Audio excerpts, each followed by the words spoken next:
Salut, Alain. Salut, Marie-Christine. Alors, à noter que l'entrevue en version intégrale est disponible sur Crave tout à fait gratuitement. Vous pouvez aller la voir. On va aborder d'autres questions avec M. Rodriguez. Alain, on a couvert ensemble cette crise-là, la crise des brownies.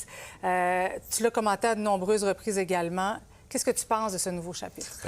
C'est extrêmement difficile de la commenter pendant toutes ces semaines-là parce que, comme c'est expliqué, comme les rapports le démontrent présentement, puis comme je pense avec les questions que tu as réussi à poser à Pablo Rodriguez, parce que tu as vraiment couvert l'ensemble des questions qui devaient être posées, on n'avait rien.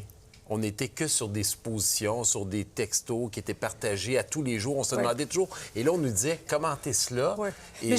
Mais tu sais, allez, je ne veux pas te reprendre, mais on n'a pas grand-chose de plus aujourd'hui, à part le fait que Pablo Rodriguez ne sera pas accusé. Il ne sera pas accusé, qu'il serait blanchi, qu'il n'y a rien d'officiel dans ces informations-là. Puis Pablo l'expliquait dans l'entrevue, puis tu sais, je le dis, là, moi, je l'ai côtoyé pendant 10 ans à Ottawa. Et en aucun cas, cet homme-là a donné l'impression ou a été accusé de quoi que ce soit au niveau éthique, au niveau de la corruption. Il a un casier complètement blanc, là. Donc, quand on voyait tout ça, on se disait, qu'est-ce qui est en arrière de ça? Qui cherche à lui faire autant de mal?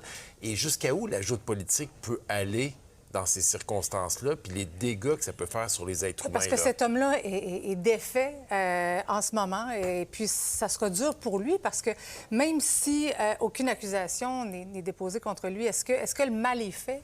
Oui, le mal est fait, puis on le sent, là, on sent qu'il est encore blessé de ce qui s'est produit. Quand il parle de Marois Risky, ils se connaissent depuis très longtemps. Il dit, là, la fonction de leader parlementaire, c'est la plus haute fonction, elle l'avait appuyée. Donc, on voit qu'il est encore...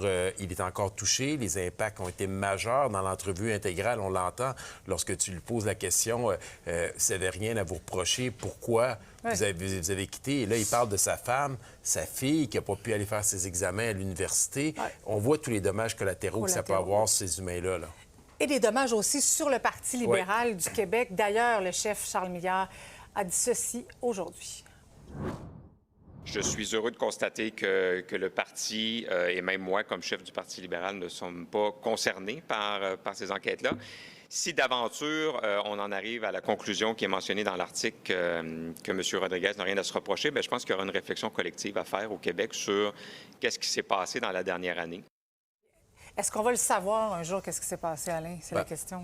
C'est la question qu'on se pose tous, mais il y a quelqu'un qui le sait. Puis honnêtement, quand les personnes vont regarder cette entrevue-là, cette personne-là doit se poser de sérieuses questions sur le mal qu'elle a pu faire à des êtres humains. Parce que, humainement parlant, c'est clair que ça n'a pas dû être facile. Merci beaucoup, Alain. À demain. Plaisir.